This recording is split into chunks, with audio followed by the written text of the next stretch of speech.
안녕하세요. 신나는 경기도 여행입니다. 오늘은 남양주 조안면에 위치한 실학박물관과 다산 정약용 생가를 소개해 드리려고 합니다. 먼저 실학박물관이 있는 이곳은 다산 정약용 유적지와 다산 생태공원 등 정약용과 연관되어 있는 여행지들이 많고, 이들 여행지가 모두 붙어 있어 하나의 여행 코스로 다녀오기 좋은 곳입니다. 그 중에 먼저 실학박물관은 어떤 곳인지, 또 어떤 것을 구경할 수 있는지 소개해 보겠습니다. 남양주 실학박물관은 오랜만에 찾은 것 같습니다. 항상 이곳은 쌀쌀한 날씨가 시작되면 찾는 것 같은데요. 관람 시간은 다른 박물관들과 비슷한 10시부터 18시까지입니다. 관람은 무료로 할 수가 있습니다. 모두 구경하는데 소요 시간은 약 1시간 정도로 가볍게 구경할 수 있고요. 아이들에게는 교육의 효과가 높은 박물관이라 생각이 듭니다. 실학박물관은 서울 근교 당일치기 여행으로 다녀오기 좋은 곳입니다. 전철을 이용해서 찾는 것이 어려운 편은 아닙니다. 경의중앙선 운길산역에서 56번 시내버스를 이용하면 찾아갈 수 있습니다. 운길산역에서 실학박물관까지 그렇게 오래 걸리는 편은 아닌데요. 56번 시내버스 배차 간격이 다소 긴 편이라 버스 배차 시간을 맞추는 것이 중요합니다. 자, 그럼 남양주 실학박물관의 전시는 어떤 것들이 이루어지고 있는지 알아보도록 하겠습니다. 상설 전시관은 제1전시실부터 제3전시실까지 이루어져 있습니다. 실학이 무엇인지 배웠던 기억은 나는데, 박물관의 자료들을 통해 보고 나니 조금 더 실학이 무엇인지 알 것 같았습니다. 제1전시실에 들어오면 입구에 실학은 무엇인가? 라는 심오한 문구가 적혀 있습니다. 하지만 자세히 읽어보면 어려운 게 아니라는 생각을 바로 들게 됩니다. 문자 그대로 풀자면 실학이란 허학과 대립되는 개념입니다. 실학은 현실성, 실용성, 진정성을 강조하는 의미가 있습니다. 그래서 학문이나 주장이 현실성이 없이 헛되거나 실속 없이 겉만 꾸미는 것을 비판할 때 실학을 말했다고 합니다. 실학이 가리키는 대상은 시대에 따라 달랐다고 합니다. 조선 전기에는 유학을 가리켜 실학이라 불렀습니다. 불교와는 달리 유학이 현실의 문제를 해결할 수 있는 학문이라는 뜻이었다고 합니다.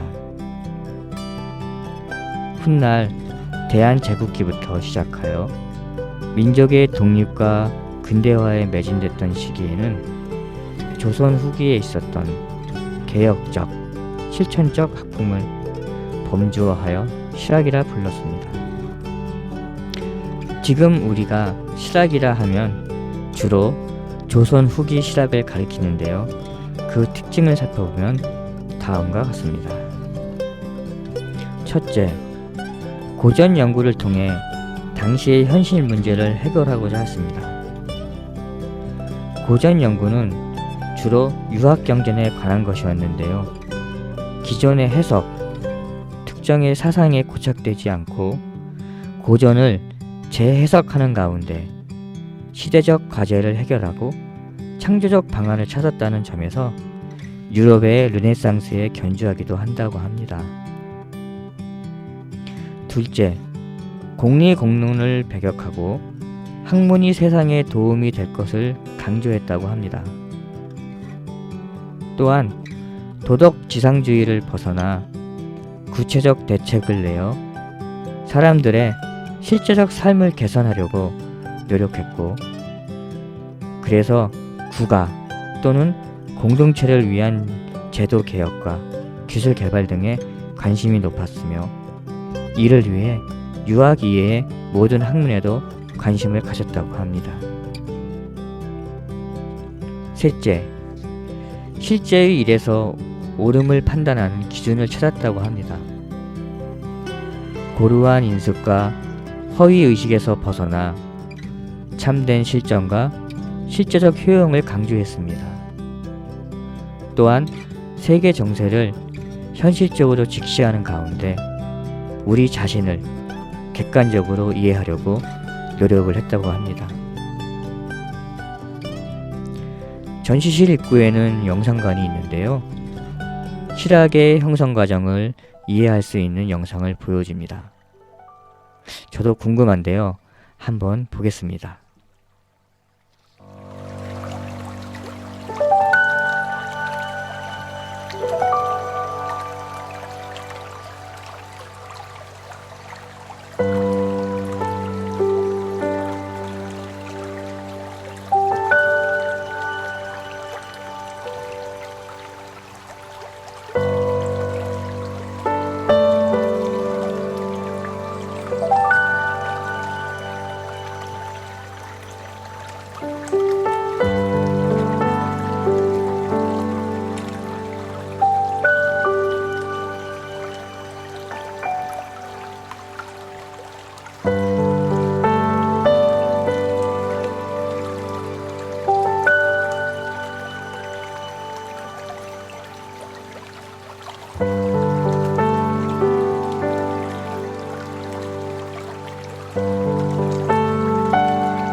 전시장을 둘러보면 대표적인 대동법 시행으로 인한 상품 화폐의 경제가 발전된 것을 예로 들 수 있습니다. 조선 후기의 수표와 어음, 화폐들을 볼 수 있습니다.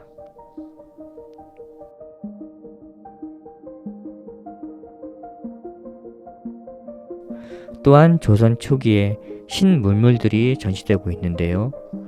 조총, 나침판, 안경, 만원경 등이 전시되고 있습니다.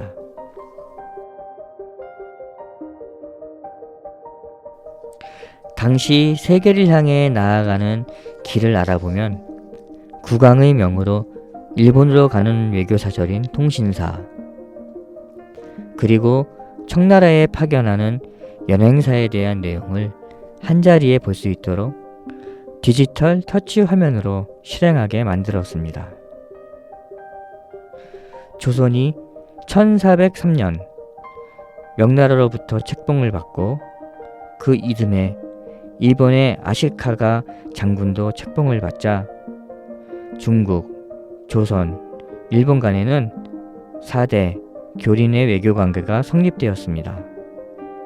그러자 조선과 일본 두 나라는 대등한 처지의 교린국이 되고, 조선 국왕과 막부 장군은 양국의 최고 권력자로서 상호 간에 사절을 파견하게 하였습니다.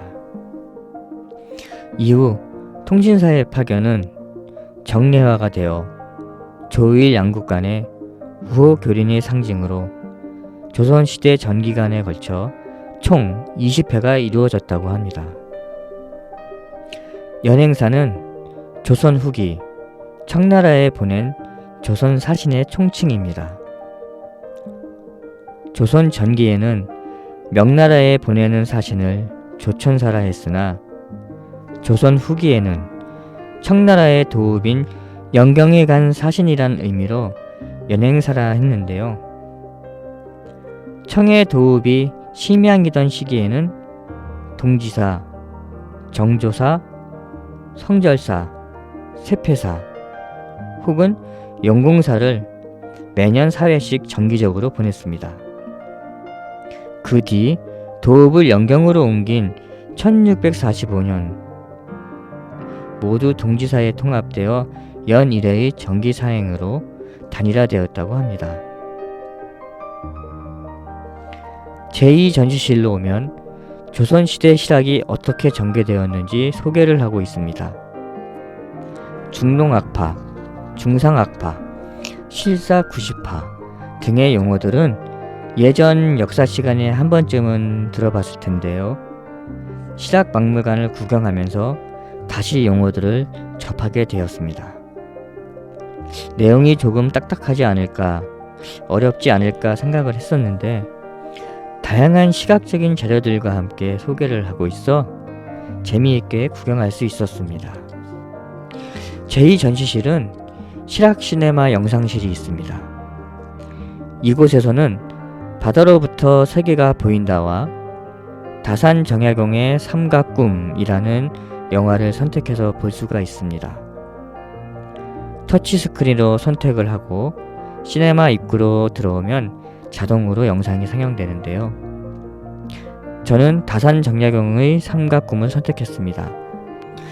그 이유는 실학박물관을 보고 바로 정약용 생가를 방문할 예정이기 때문에 미리 예습을 하려고 선택을 했습니다. 잠시 보시죠.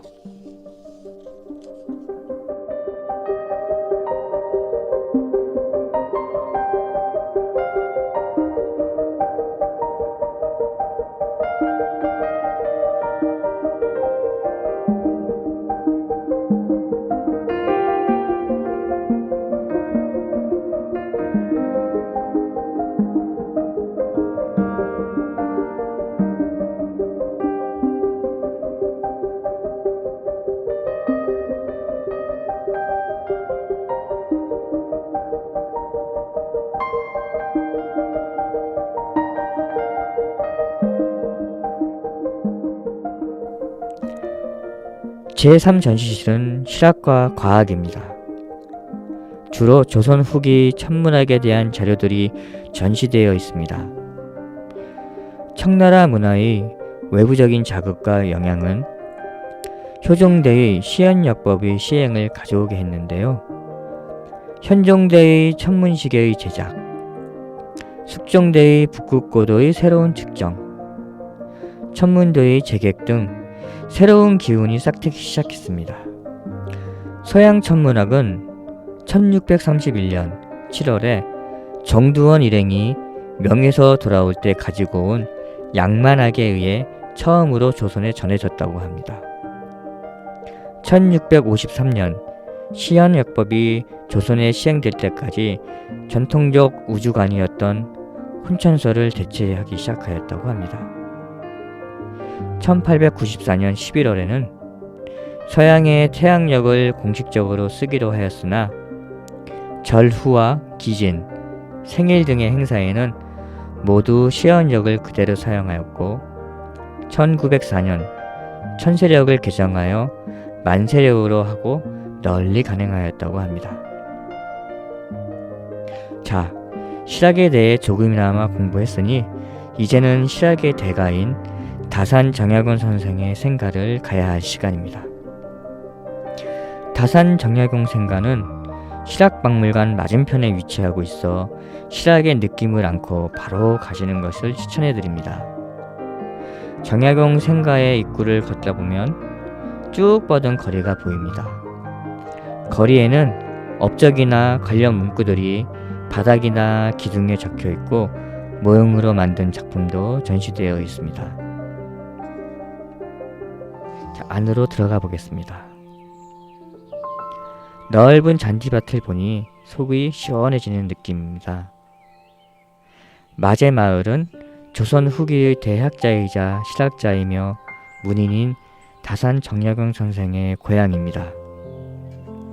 현재 행정구역상으로 경기도 남양주시 조하면 능내리인데요. 마제마을로 불립니다. 마제는 정약용 선생의 5대 조선조 때부터 자리 잡고 살던 곳으로 북한강과 남한강이 만나서 두물머리라고도 합니다.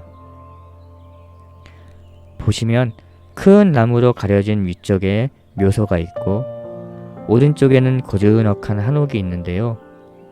이곳이 바로 여유당입니다. 여유당은 생가 이름입니다. 1762년 아버지 재원과 어머니 해남윤씨 사이에서 태어난 선생은 이곳에서 형들과 함께 어린 시절을 보내고 학문을 쌓았습니다.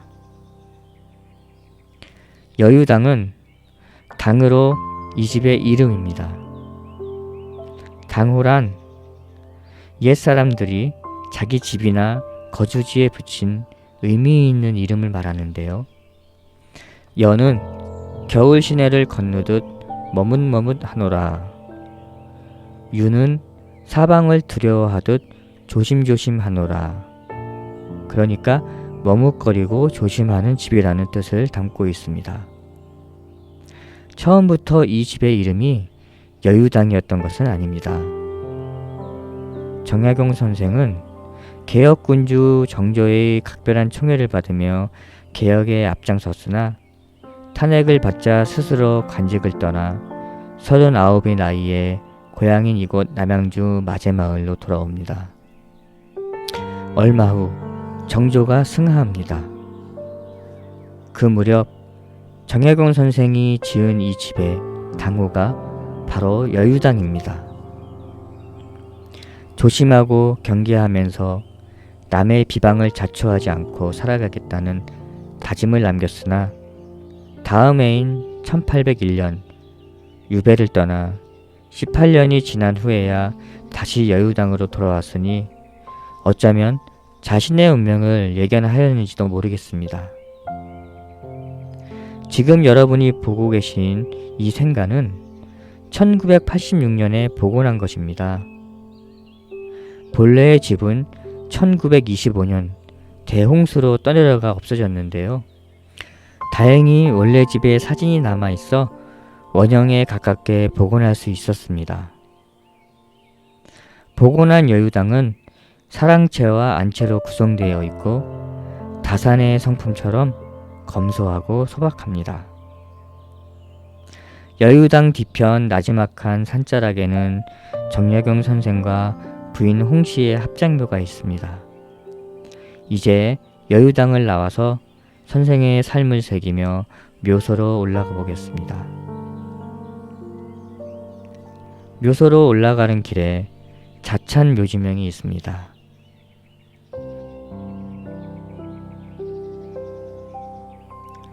언덕 위로 계단을 오르면 앞으로 탁 트인 전망을 자랑하는 곳에 묘소가 있습니다. 풍수지리는 잘 모르지만 앞으로 팔당호가 펼쳐진 것이 명당으로 보입니다. 그 아래에는 그의 생가인 여유당이 배산임수 자리에 들어앉아 있습니다. 지금 보시는 곳은 문도사입니다. 문도사는 정약용 선생을 추모하기 위해 만든 사당입니다. 1986년 생가인 여유당을 복원할 때 같이 세워졌습니다.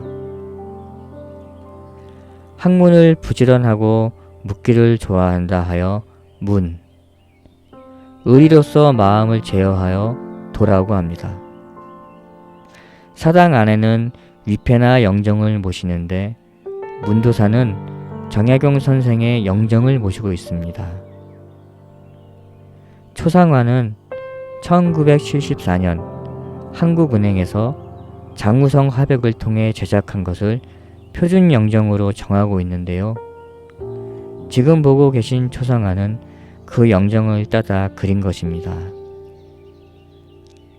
이곳 문도사에서는 정약용 선생의 기일이 되면 후손과 후학들이 찾아와 제를 지낸다고 합니다. 다산 기념관입니다. 정약용 선생의 일대기와 업적을 보여주는 영상과 유물자료가 전시되어 있습니다.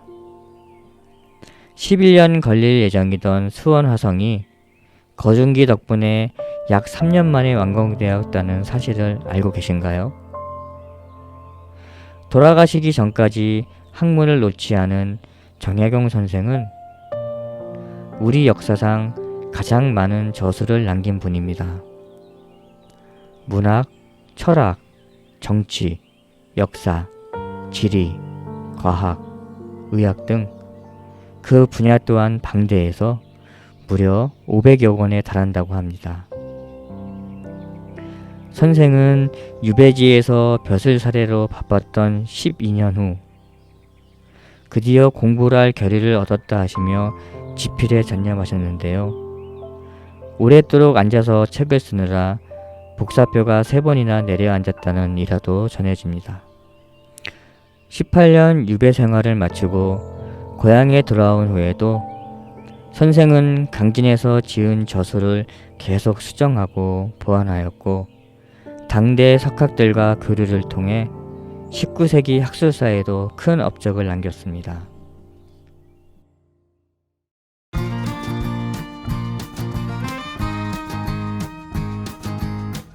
시학박물관과 정약용 선생 생가를 둘러보았습니다.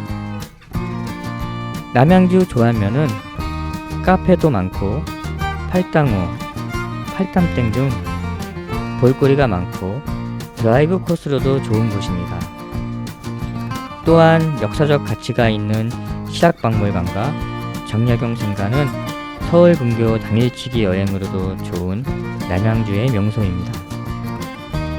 더군다나 다산 생태공원도 가깝고 두물머리도 가까워 사계절 모두 멋진 경관을 보실 수가 있습니다. 온 가족이 함께 남양주 시학박물관과 정약용 생가를 오신다면 좋은 추억과 낭만을 가족에게 선사할 만큼 멋있는 여행지라 생각이 듭니다.